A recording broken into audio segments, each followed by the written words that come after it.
It is a huge honor to join you all today. It really is. I feel very, very privileged to be invited, especially as a physician, to join you all here for nurses, midwives who are helping to really change the field in incredibly important ways. And I, have a great honor of working with some extraordinary nurses and midwives, and I think they felt they want me to do them proud. So I'm going to do my best.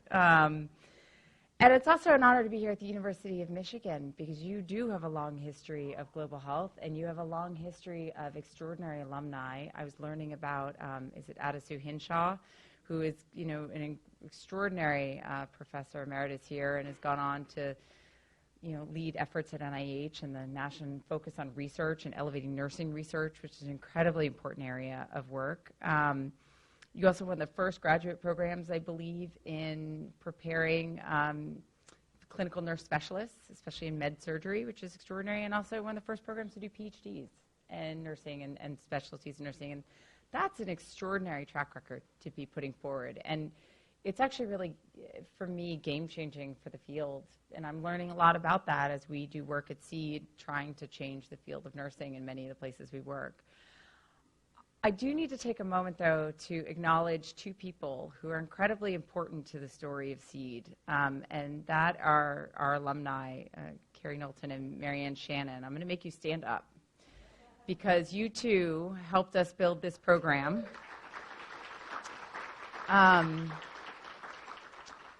So Carrie spent a year in northern Uganda working at a school of midwifery, teaching basic nursing, but really spent a year of her life helping us, the second year of the program, helping us shape what we're doing and who we are and what we're becoming and how we define this field.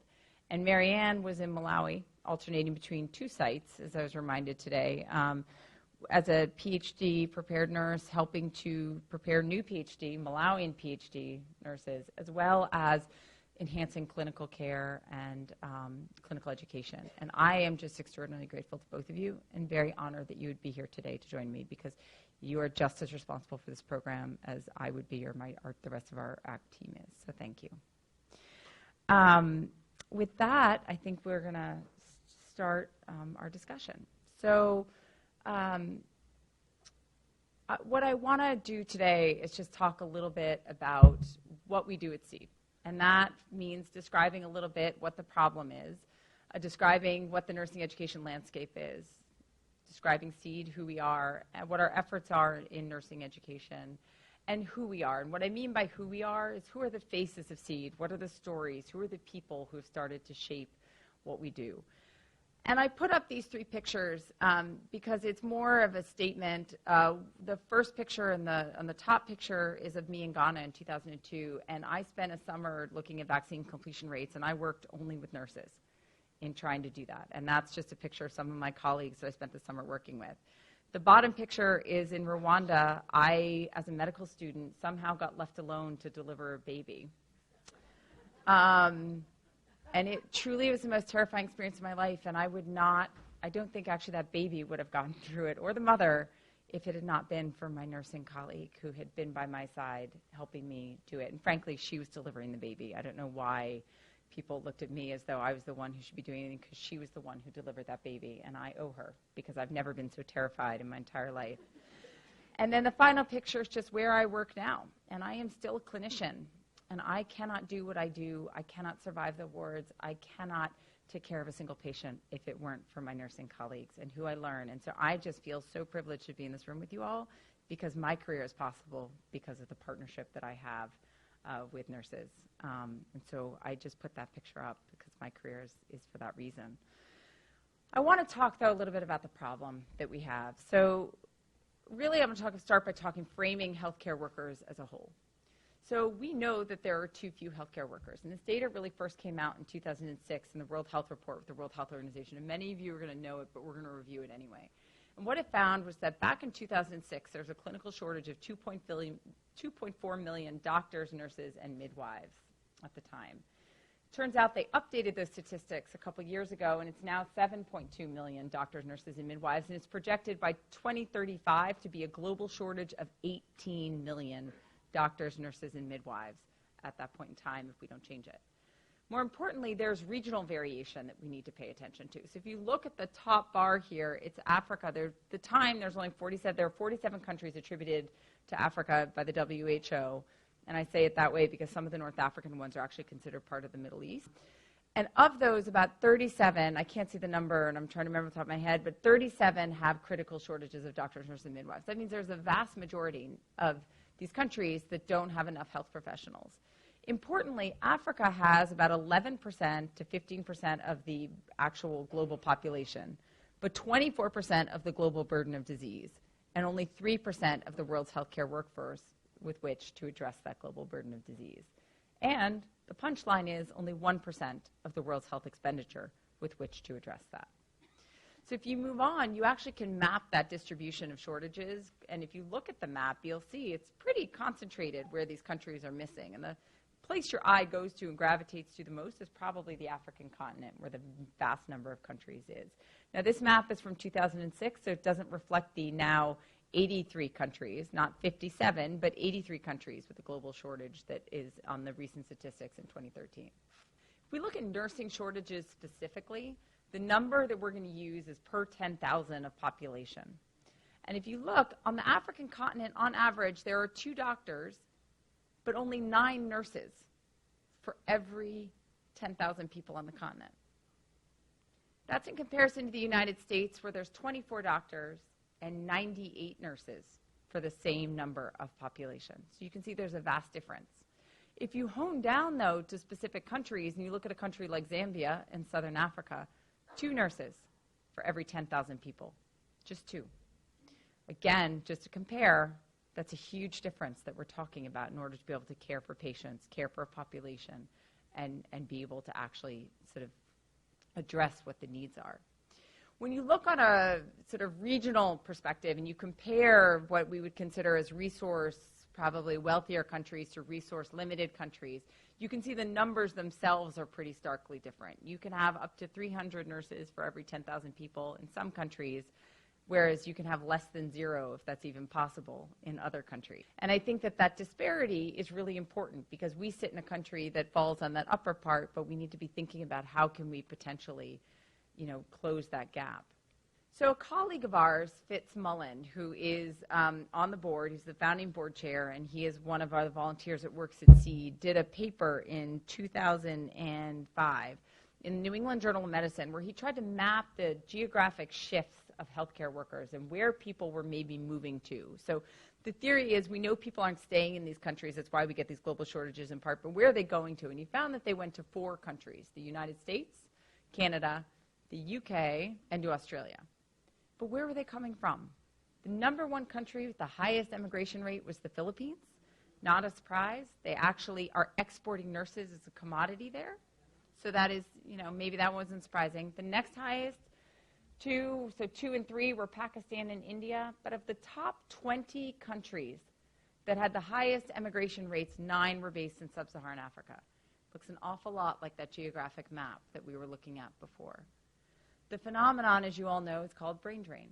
There are push factors and pull factors that drive brain drain. If we talk about the pull factors, countries like the United States, Canada, maybe some others that I'll show you in a second, have very liberal policies that are attracting foreign nurses to be able to fill in our own training gaps here in this country, which we're not going to talk about today, but is an important thing if we're going to be thinking about how do we mitigate some of these global shortages. There's also push factors, conflict, poor salaries, lack of good schools for your children, any number of things that might push you out of your country. So specific to nursing, it looks like there's 7 foreign countries where nurses seem to be emigrating to primarily, which is worth taking a look at. It's Canada, the United States, Ireland, the UK, France, Portugal, Australia, and New Zealand. And again, these are 7 countries that have policies that are part of the pull factor that are bringing foreign nurses to them. There's also internal brain drain.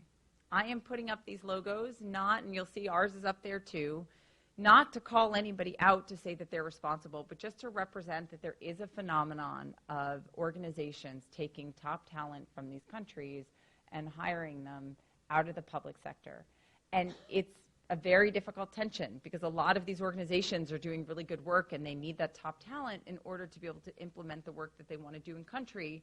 But the reality is that it can be a suck from the public sector and can contribute to the brain drain. There's a leadership gap as well that we need to be thinking about. And so a colleague of mine, and this is slightly old data, in 2007 typed in the word HIV into PubMed and looked at the top 300 hits for the word HIV. And he looked at the first author of the home institution of the first author that was part of, that was listed in the PubMed, and he mapped it. And what you see underneath on this map is the red map is the burden of HIV globally. So you have 37% of the first authors writing about HIV are based in North America. 21% of the first authors are based in Europe. And only 8% of those first authors are based in Southern Africa, where the HIV burden is the highest, 75%. Which means the people driving these research questions and doing the research are not the people living with this burden of disease, are not the people who know what it means for their brother to die of HIV, to have received HIV because it was, transmitted from their mother, or to feel the impact economically and socially on their community. This leadership gap is really real, and it exists in many professions, including nursing. And it's one of the things that we, and I know actually you guys are already talking about, but that we need to be addressing. There's also a specialty gap in training as well that we need to think about, because currently the leading killers in resource-limited countries have primarily been infectious disease, but this is actually starting to evolve now, and it's evolving, you see, most predominantly in the middle and higher income countries, but those red circles that you see on the right are actually now starting to happen in low-income countries. So that in Africa, cardiovascular disease is essentially the leading cause of death now on the continent as we've been able to treat HIV. So there are some very real human resource for health challenges in nursing. So one of the biggest ones is that schools are limited in size and number in many places around the world where the shortages are greatest. There just hasn't been the capacity to build these schools. But a further problem is that oftentimes nursing schools are buried under medical schools. So the nursing schools don't even have the autonomy unless they're answering to a medical dean. And that's a huge problem if we're talking about creating an example of elevating nursing and nursing empowerment within the profession. So that's one very real problem. Certainly there's the emigration of graduates. We've spoken about that. There's a lack of infrastructure and equipment. Now, many of you have worked in these settings. You know that firsthand. I don't need to spell out exactly what that looks like, but that is a very real challenge if you're going to try to teach and you don't have the tools to deliver care with which to teach and to show an example. We also know there's faculty shortages. This is one of the biggest issues. You will have upwards of 300, both Marianne and Kerry will tell stories of teaching 300 students in a classroom, and you're trying to connect with those students. I mean, forget individual education programs, as you were talking about today. I mean, it's very difficult to create that when that's your ratio. But when you're doing that day in and day out for a decade or longer, because you've been the only faculty in this setting, burnout becomes a really real issue. Taking care of your family becomes a really real issue. It's incredibly difficult to retain your faculty if these are the challenges and the conditions under which you're working. And finally, certainly, advanced training is critically important. We've had a hunger for PhD-prepared nurses and for creating master's programs and for helping to upgrade from a certificate to a diploma and ultimately to a bachelor's in nursing. So how do we create that pipeline so that we can elevate and create trainers? As I'll talk about when we get into SEED's model, what SEED really focuses on is we try to train the future educators so that we create a leverage. So if I train one nurse, that one nurse goes on to train 10 more. They each go on to train 10 more, and you see this exponential effect over time. And then certainly shortage of clinical mentoring and supervision of students. So there's a major divide in these settings where you have a Ministry of Health that pays you to work in a hospital setting, and you have a Ministry of Education that pays you to teach. But nobody's paying you to teach in the hospital in that clinical setting. And so many of these nurses are extraordinarily well prepared from a lecture didactic standpoint. But and this is the same phenomenon with the medical students and the doctors. You put them, actual patient in front of them, and there's a complete meltdown about what to do because you just haven't had the clinical mentorship to understand how to apply your knowledge, the famous no-do gap. So Eileen helped prepare this, and I think it's a really good way to kind of break down the schematic of what we are doing. And so I want to give her credit for creating the actual schematic. But you have pre-service training, and in that pre-service training, you have your clinical courses and you have your basic sort of non-clinical and sort of didactic courses. This exists for both physicians and nurses, and in the case of physician and nursing in the basic courses, you often can have them actually in the same classroom, or you might have overlap, or people certainly in sub-Saharan Africa, there's often combined classrooms for the nurses and the doctors around this particular care. But when it comes to clinical, it starts to separate. So in the case of the doctors, you often have more of a clinical preceptorship. There's more of an overlap between faculty in the clinical setting, and you certainly have a more integrated experience. But there's a major disconnect when it comes to nurses. There isn't that same integration of faculty into the classroom, and so students often are sent to just take care of patients without any oversight or without necessarily being supported in their education and learning. When it comes to the sort of in-service or post-service training, the same phenomenon happens over time. The physicians, again, have more of an integrated experience. And this isn't quite true. I'm biasing this slightly just to make the point that I think this is a much more enhanced phenomenon in nursing. But we do see this element as well in the settings where we work for many health professions. But the disconnect, again, comes from within nursing, and you aren't getting that same sort of postgraduate specialty focus that you need. And it's ultimately this big disconnect, which is a huge problem in an area that we hope to address. So as we go forward, it's worth noting that there are some global actors that have started to take this on and begin to integrate sort of this work. So the IOM, a few years ago, in partnership with the Robert Wood Johnson Foundation, issued a report, and you all know this, but I'm still going to review it, that looked specifically on sort of the ways that we could be enhancing the nursing practice, the nursing educational experience, and really came up with certain tenets. Which, one, there should be interprofessional collaboration. Two, there certainly needed to be, nurses need to be able to practice in their full scope of what they train. Imagine that. But it is important to put these recommendations forward, and that there should be access to higher education for the nursing profession, which would be critically important in advancing the field. So there is the GAP bond, which and I believe this is WHO, sort of in partnership with WHO, based on focusing around the Sustainable Development Goals. So, I mean, because of Sustainable Development Goals, I think of it as being WHO, but it's not actually WHO-specific effort. But it's embedded in the idea behind the Sustainable Development Goals, and this idea of how do you actually focus on social, environment, and economic principles within nursing, and to see that through nursing education and delivery of care. The International Council of Nurses also has a huge effort that's been happening. The WHO, this is where they come in. They have their strategic direction on nursing and midwifery, and you are very privileged that one of your speakers will be addressing, I think, some of these issues, I'm hoping. So maybe not directly, but speaking from experience of being at the WHO and around the human workforce system. And then there are efforts that are regional. So East Africa has a whole regional collection of nurses that are trying to solve these problems, look at regional norms, regional protocols, and begin to create opportunities, collaboration, and sort of iterative learning regionally. Finally, you have your councils specific to the countries, which are incredibly important and need to be influential. And then finally, there's NGOs that are working, I think, hard to try to make a difference. And I will include us among this, in that we are trying to be a global actor, a global influence, and to find a way to build this path forward. There are common themes that have come out of all these actors. And, you know, we've been thinking a lot about what are these common themes that we need to be thinking about. And so one, again, is practicing to the full scope of your profession, really enhancing clinical training. How can we be in the wards and make that jump and bridge? Increase the number of nurses with advanced preparation. So I'm going to sort of jump the gun a little bit and say that, we are trying to do just those things in terms of thinking through how can we help this transition and this upgrade system that countries are trying to implement. And that includes bachelors of nursing, includes masters, includes PhD prepared nurses. And certainly ensuring that nurses are engaged in lifelong learning. That's true of any profession, but that is a theme that has just been repeated and one that is always worth sort of focusing on, especially because the culture in a lot of these places that we are working hasn't built that in because there hasn't been the resources and the opportunity to pursue that kind of lifelong learning. Not because that there isn't a will to, but that hasn't been integrated into the educational experience. Certainly that we need collaboration, interdisciplinary education. This is a big focus. SEED sends doctors and nurses, and we're trying very hard to think about how we can do interdisciplinary collaboration. I'll talk a little bit about that later. And certainly, finding ways to enhance research.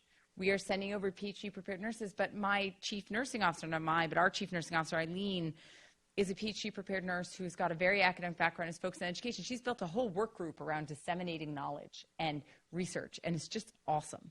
It's just, really going to be exciting to see what she does. And then certainly looking at policy evaluation and implementation is going to be important on all of these aspects. So now is here where I'm going to talk a little bit about how we're trying to address this divide. And I would invite you, Carrie and Marianne, to chime in because you guys have lived this and your voice is going to be more powerful than mine. But to talk a little bit about the history of SEED and where we came from. It dates back, I can date it back, way back to the Marshall Plan and sort of what that example might be. But I'm just going to start in 2005 when President Bush started PEPFAR and put in this huge infusion of money. And love him or hate him, he changed global health because he and his administration authorized $15 billion to go to HIV, and that became game-changing. But as that money started to roll out and we were going to put people on treatment, there's a realization, how are we going to do this and put this to scale? Oh my God, we need to train people. And so the IOM actually issued a report called Healers Abroad that talked all about focusing on nurses and doctors and midwives and pharmacists and all the health professions that would scale up to allow the implementation of PEPFAR. At the same time, there was a bill introduced in the Senate that talked about by Senator Frist, one of the architects of PEPFAR, that talked specifically about creating a global health service corps, sending out American health professionals to teach and to train. And it just died in the water. I don't know why. I think people only read the executive report of Healers Abroad that didn't enunciate well enough that it was about education and capacity building and skills transfer. But it never got off the ground. But people continued to think about this for a while. So along come sort of our iteration of SEED and those of us that were working on it. And we found out about a forum at the Kennedy School with the Peace Corps. And we were already brewing on the idea and started to write about it and said, what if we created this idea of a core of U.S. health professionals? And as we wrote about it, those people who'd been working in Healers Abroad kind of reached out and said, hey, we've been thinking about this. Why do you think now is different? We argued the moment was different because their global health was in people's living rooms now. We had Twitter, we had social media, Partners in Health was on, everybody sort of knew what it was. You had the earthquake in Haiti that had just happened, but the U.S. was suddenly riveted to the idea of global health more, and it was much more real and in people's living rooms. So people were a little more unaccepting of what was happening in the world in these two standards. Secondly, you had this idea of health security happening. People were suddenly realizing, well, we're having all these wars in the Middle East. Why is that happening? Well, maybe it's because there's a generation under 18 where 50% of entire population is under the age of 18. They have no access to healthcare, no access to education. Maybe we need to be focusing on some of these social inputs to change. We found out the Peace Corps was having this forum, and so we basically went to the forum and we stood in the rafters and we asked an anonymous question at the end of the forum, and we just asked. It was 3 former Peace Corps directors and the then current director. And we said, what do you think about the Peace Corps sending doctors and nurses abroad to be educators, to train, to build capacity and be a new face of American diplomacy? Well, the 3 former directors who had no skin in the game had no problem saying yes. And the then current director who totally had skin in the game paused. And I think he knew that whatever that answer was going to destine him one way or another. Well, Aaron said yes, and I'm proud to say that that led to meetings in Washington, led to him being on our board now, and led to SEED Global Health being born. But it was really this one anonymous moment. It's important to note that the origins of this in many ways are actually based here in Michigan. Because in 1960, then candidate Kennedy gave a speech at 2 in the morning, and you again all know this. But in his 2.5-minute impromptu speech to the students of the school, he asked, how many of you who are going to be doctors are willing to spend your days in Ghana? Well, that question, that idea of doctors going to Ghana never actually got built into the Peace Corps formally. Doctors and nurses went, but they didn't go as clinicians. They didn't go practicing in an organized way what they actually did. It wasn't until now, with asking that question, that Corps suddenly started to become a reality. And it's interesting because the Peace Corps now actually has built a lot of partnerships also, for example, with Michigan, as I was learning today. I gather the only program that is integrated with the Peace Corps for a master's in nursing. So that kind of legacy, you guys are right at home with this. I look forward to partnering and building this Michigan Peace Corps program even more. Our timing was also right, though, because PEPFAR was in the process of reauthorizing the funding. So it went from $15 billion to $48 billion in its second tranche, and it was highlighting the fact that we needed to be focusing on education, training, and capacity building if we were ever going to execute PEPFAR to scale, and more importantly, set a target of training 140,000 healthcare workers, and PEPFAR had no idea how it was going to achieve that. And we said, we can help. So we launched in 2012, and who you see here is, so you have Ambassador Gooseby, the head of PEPFAR on the right. You have Fitz Mullen, who is our founding board chair and the chair of the IOM report that I originally talked about. That's me hiding that I am 9 months and 3 weeks pregnant. It was an interesting flight to Washington. We were getting ready. The good news, I had family in D.C., so if we delivered, we knew we'd be surrounded. And Aaron Williams, who was the guy who said yes to make this program happen. We launched with our first set of volunteers in the summer of 2013 with a White House swearing in. This is Carrie Hessler-Radelet, the then director, or the now director of the Peace Corps, swearing everybody in. And we sent a first group of 30 volunteers, and we called them our pioneers because they were going to be building this program. Well, it turns out our second and our third year have continued to help us build this program. And what we designed was a public-private partnership between PEPFAR as the funder, the Peace Corps, and Seed Global Health. And the way that it works is that you apply to be a Peace Corps volunteer. Different from the Peace Corps, you don't spend 2 years, you spend 1 year, but you apply to go as a Peace Corps volunteer. Your indemnity, your health, your travel, your logistics, your language training, all happens through the Peace Corps.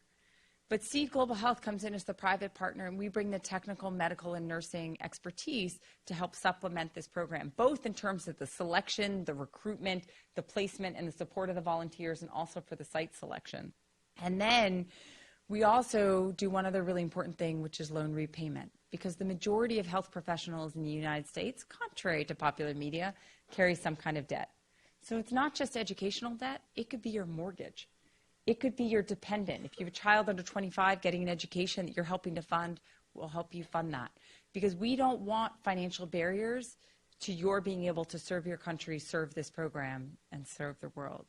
So we've created this partnership of benefits where we work together. Housing is actually provided by the sites. Our volunteers will tell you it has its moments, but we're working on it. And for the most part, you know, we've gotten very strict with the schools about the kind of housing you can have, and the schools have stepped up to try to provide that. The model is simple. You serve as clinical faculty for at least 1 year. You have partnership with the host country institutions. So you embed as faculty, you answer to the department chair, you partner with your colleagues on the ground, and ideally you have a counterpart with whom you're going to work. We focus on enhancing the existing clinical training system. So we're not trying to create or bring something new or parallel, but to work with what is there and to strengthen it. And then our volunteers have to have certain criteria. So specifically nurses, and this is actually a little old, I realized this morning after I'd already turned in my slides. We traditionally had said you needed a bachelor's plus some other degree because you were going to be an educator and you needed to teach. But we've since realized the hunger for clinical preceptorship is so high, we just require a bachelor's in nursing and experience. We'll look to your experience in your CV to see your experience with education and training to help fill that role. And so teaching experience is really critical. And the idea of the model is you can train across the health spectrum, so you can train your colleagues and help upgrade the colleagues that are already in the ground, but you can also train your successors. And that's the leverage point, because you could train your successors who will take over your job so that you're no longer needed, and then they will continue training for years. The idea is simple. And we're called Seed Global Health because we're planting seeds through education, with the idea that if you plant one seed, you're going to get a forest of educators that will continue to plant and grow and cultivate a new generation. And I don't mean to be so cliche about our name and spelling out the metaphor, but everybody thinks we're an acronym, so we're learning that we need to really explain the concept behind our name. Hence the what is the word? I've been on 3 hours of sleep, but the graphic. And that's really the idea of what we're trying to do. So the way it works is that we meet with ministries of health and ministries of higher education in the countries where we work, and we ask them what their training priorities are and where their training sort of institutional priorities are, what institutions they would like. We then go to those institutions and we ask them, where can we partner with you long term? What specialties do you want us to try to repeat year after year to build out a cadre of Indigenous health professionals that will replace us? And what ends up happening is it becomes a dorky version of online dating. And so this is Linda Jacobson, who's actually on SEED staff now. She's our head of our midwifery. And it really becomes this matching game where we recruit people, we match them to the sites where we think that their skills are going to be best utilized. Again, it's a public-private partnership. I want to focus again on this loan repayment piece because we give up to $30,000 for each year served, and we cover all sorts of debt. We've retired $2.3 million worth of debt over our first 3 years for our volunteers. And we've discovered this is such a critically important area for the program that when I talked about it in orientation with our third class, it got a standing ovation. And I think that that's been a real eye-opener for the government as well, because they have realized this is a critical piece of the program, but there's no legislation to mandate U.S. federal dollars to go for international health service. We have it domestically, but not for international. So this was a piece that SEED had to bring in privately. We're doubling our program next year, and it makes up about 1/3 of our budget, just this one piece of philanthropy. So, but it's critically important. The strength of our program is certainly in partnership, and the way it works is that the Peace Corps brings very much the deployment aspect, and we take advantage of their economy of scale, putting Americans abroad in a culturally sensitive and integrated way. They have language training, they have different orientations, and then we bring in the medical, nursing, and technical expertise to supplement that and to build partnerships with other academic organizations. We brought handheld ultrasound to the bedside, training nurses, doctors, and midwives on how to use it to enhance clinical care. Certainly the priorities come from the institutions and the countries themselves. We rely on funding from other U.S. government agencies. The CDC's given us some funding. PEPFAR is certainly our largest funder.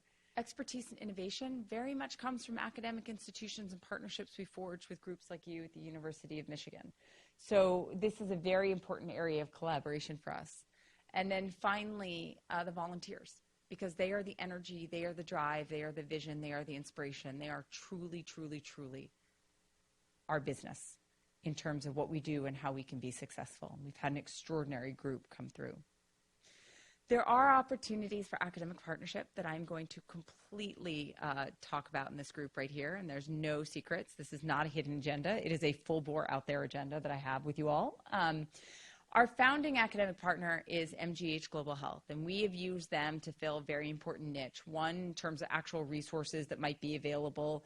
Part of it's been in kind. We've been squatting in our offices there, which will be changing soon, but they've provided some degree of just administrative support as we started what we were doing, some staffing support. Some of us have actually been on staff there. They provide fellowships in global clinical education for all of our volunteers. So if you graduate, if you've done a year of our program, you get a certificate of fellowship from Mass General, Harvard Affiliated Hospital, of doing this fellowship in global clinical education. That's really to honor the academic learning experience you are also having by being a part of this program. And finally, you can actually get continuing education units, so CEUs for our orientation and for various courses, or CME credit, depending on your profession. We'd love to create a sabbatical corps where an institution, say University of Michigan, says we're going to give sabbaticals to some of our faculty in order to spend a year abroad, and we'll take it 2 ways. We'd love if you pay for them. At least keep the benefits going. But we also would say it's enough to make a commitment that your faculty will have a job when they come back. Because that's the big reason we struggle to get mid-level people to come to our program who are in academics, is because they don't want to fall off the tenure track. They don't want to lose their faculty position. And we don't want them to lose it either. But we think it can be a win-win, because the skills, the experience that they bring back is going to be an extraordinary gift, we believe, to the institution that is sending them off. So sabbatical corps is one idea. Fellowships, maybe you have a graduating student who is just, completed, and you create a fellowship. So they don't get paid quite like faculty, but they get honored academically. They'd be the University of Michigan SEED Global Health Fellow in midwifery. And you would send them for a year, and they would teach and train and be a part of this and gain clinical skills and get another sort of fellowship academic level. Faculty job sharing. Okay, so maybe you can't spare your faculty for a year. We'll take them for 3 months, 4 of them. They all do wound care specialty, and then we suddenly have a comprehensive plan for wound care specialty at one of our sites. Or maybe they all do non-communicable diseases, and we get that specialty, which is deeply needed. So there's a lot of opportunities to brainstorm how we might be able to do this. But the opportunities for academic partnership are critically important to us, and then just departmental exchange. Maybe it's enough to say, you know what, our department for midwifery is going to actually adopt a site, and we won't be able to send people regularly, but we will be available for clinical questions. We will help them develop curriculum. We will send people over as we can to, but to own it, to be in it, to be invested, and to really see and grow and partner with another site at one of the sites where we're working. So measuring impact is really important. Your conference today is about research and impact, and we believe in this too. We've tried to design monitoring and reporting and evaluation of impact from the day we started, because it's how we feel we're going to be able to show that we're doing good, but also how we're going to course correct if we're doing things wrong. So we've learned some stuff in our first 3 years that I'll share with you today. So first of all, up until now, we've been in 3 countries. So specifically in nursing, we've been working in about 10 sites in 3 countries. And this is going to change, because next year we're going to be doubling the size of our program, twice the volunteers, and we're going to 2 additional countries, Swaziland and Liberia. And we'll be adding 4 new sites with that. So we'll be in about 20 sites next year, actually, all told, for doctors and nurses combined as we expand. What does it look like? So on the right here, we have sort of what are the 4 areas that we are trying to see change over the long term. And your upper left one, which is sort of outputs, is our short term. This is the data we're using to kind of bridge us, to convince people that we are on the road to those bigger changes as we go forth. And what that has told us is that in our first 2 years, this only reflects 2 years of data, we have sent 38 nurses to 9 nursing institutions. Is that 9? I can't read it, and my memory data is 9. Nursing institutions, I'm a little dyslexic on which of the docs and which of the nursing sites, because they're like one's 8, one's 9. And then we've done a number of hours in clinical service. We have done a series of courses, and we've trained a little over 3,000 trainees. In aggregate, we've trained close to 7,200 doctors and nurses and midwives in our first 2 years, and the third year data coming in is going to put us close to 10,000 by the time this year is over. And so those are our outputs. That's telling us that we're beginning to get somewhere, but I want to hone in. Specifically to applicants, we've had 535 applicants in aggregate. I'd like to please note that 324 of that 535 have been nursing applicants. So we definitely have always outnumbered sort of 2/3 to 1 the number of nursing applicants that we've had. 43% are actually nurses that have had more than 8 years of experience. And in our program as a whole, our oldest volunteer actually has been 71 years old, and our youngest 26. So we've had a huge range. So we'll take anyone in this room that feels like they've got a fifth wind, let us know. The main specialties we've seen have been med-surg, community health, midwifery, pediatrics, and women's health have been the main specialties we've seen among our applicants. And in terms of experience, 72% have had prior teaching experience, and that's proven to be very helpful in the field. It's not impossible to serve without it, but I think people come in feeling a little bit more comfortable if they've had that clinical experience. And prior global health, a little bit less. It is, again, certainly helpful, but that prior global health experience is not needed. We screen you when we interview you. We put you through scenarios, because importantly, what matters is that you have humility and the willingness to recognize that you may not know, but that you're willing to reach out for help, find the support you need, and to think through a problem. Of our alumni that are back and in this country, you can see this maps basically where people are currently working, as well as sort of where they've been academically in the past. And so we do have a fairly broad geographic reach. We're a little bit lacking in sort of that rocky Midwestern belt, but we've had a great range, and folks have been working all around. And I'm going to talk about some of our alumni and where they are and sort of the impact we're trying to have here at home. These are the 4 categories that we're trying to measure over time that I talked about earlier. And so you certainly have your metrics in terms of your outputs.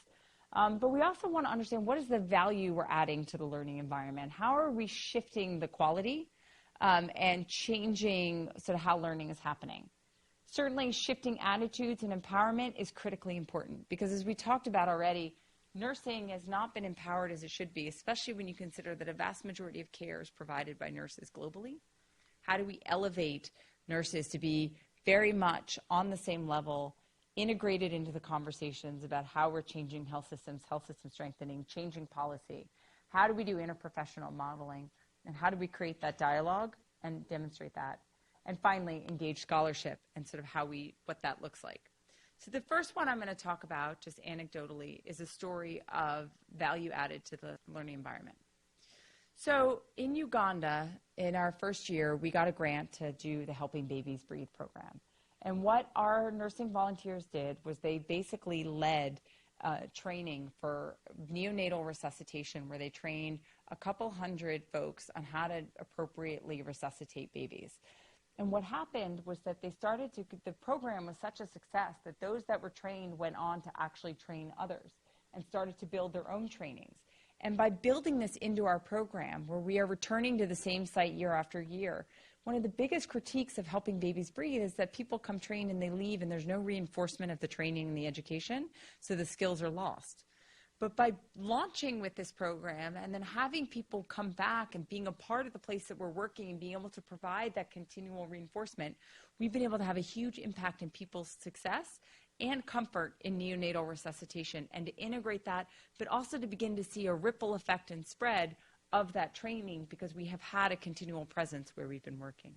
Focusing on a story just about sort of shifting attitudes and empowerment. And so one story I will tell you is that in our first year, we had a volunteer who had 160 nursing students. Only 2 of them actually chose nursing as a profession. 158 were in that classroom because they didn't get into nursing school, they didn't get into medical school, and they didn't get into pharmacy school, they didn't get into veterinary school, and they didn't get into medical school. 158 out of 160. Well, God bless Kelly, she was pissed. And was determined, not at them, but it's just the dynamic. And she was determined to transform that over the course of the year. So she spent the year showing her students what they could do clinically, what they could learn, to the point where her students were teaching the medical students how to do neurological exams at the end of the year. And more importantly, showing that the patients, even if they were going to die, could die with dignity, with the nurse as their advocate, protecting them, helping them.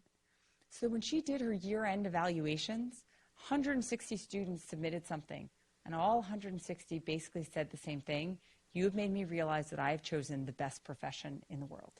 And several of them went on to write, I can't wait to teach my own students this same approach and attitude. That's exactly the type of thing that we were looking for. So we've continued to do this. This is Carol Borg. She's one of our volunteers this year. She's working in northern Malawi, at Mzuzu.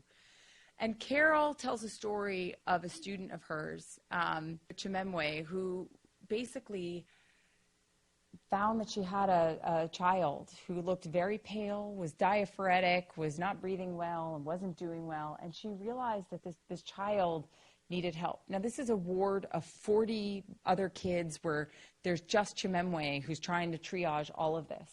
But she had Carol, who was able to go to talk to, and Carol was able to sort of advocate, say, look, this is the reason you should go check a hemoglobin actually in this patient. And you should advocate to get that lab sent. And the lab was sent, which is a rarity that happens. It came back at 4.6. So then she said, well, we need blood. She goes to the blood lab, and the blood lab said, all right, the blood will be ready tomorrow. And she said, I don't think you understand. This baby will die if I don't get this blood right now. So they got the blood right now, and the baby ended up getting the transfusion and doing fine. That kind of advocacy, fantastic, would never have happened. But also having that kind of resource on the wards to be able to go to is an example of Carol and empowerment. Engaging in scholarship. So skills labs are a really big deal. So this is in Tanzania. We had 2 volunteers at the University of Dodoma that brought in skills labs. And I just learned what these are, but Pronto pants, which for those of you, I guess they know, they're scrub pants that have a slit in them, and you can actually deliver babies and do placentas and all sorts of things. And they help get a grant to develop this kind of skills lab so that you could have real-time interaction with a clinical experience before you actually went and tried it on a patient. And we've started to do that in a number of settings, and that's been able to really get students excited about learning again. Changing health outcomes, critically important. This is Elisa, who was in Tanzania, and what she ended up doing was helping to do cancer screening. And they ended up teaching people how to do the cancer screening with direct vaginal inspection with vinegar in order to be able to change treatment and care. And then they started to train other people so that you ended up getting this ripple effect around cancer screening. We try to have an impact at home.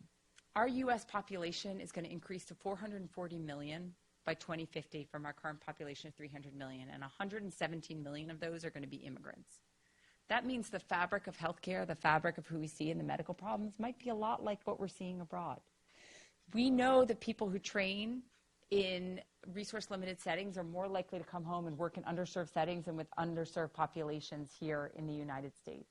And so our hope is that these folks are going to come back and start to work with these populations and have an impact here at home. And so there's a real need for multicultural teaching, and SEED believes, at least, it's part of a deep and meaningful cultural experience for developing skills around education and training. This is Brittany. She is at Duke and at Hopkins now, focusing on HIV teaching and training and getting her PhD and changing how we're doing healthcare, changing the research field and work that we're doing. And finally, this is Kate York. I know I'm out of time. I'm wrapping up. Kate is one of your colleagues last year, an alumni. Kate just got a position as the Director of Global Health Nursing University at the University of Cincinnati College of Nursing. This is a position that has never existed, that has just been created, that Kate will now take over. And more importantly, Kate did not enjoy her experience in Tanzania, I'll be honest with you. She had a rough time. It was a new site. She was part of breaking in that site and that place. But she's now committed to going back to that site and partnering the University of Cincinnati with HKMU in Tanzania in order to build a partnership and to enhance the experience, the education, the training, and create a bilateral exchange. So I just end that SEED is growing. We're going to 5 countries. We're doubling the number of volunteers that we're going to be having. We're trying to understand our system-wide impact. We're trying to create new models, and we're trying to create new partnerships. And while in some ways we are growing and big, we are also very new and very open to collaboration and partnership, and very grateful to everybody who's been a part of building this program and taking us to where we are today. And I am just so privileged to be able to speak with you today. Thank you.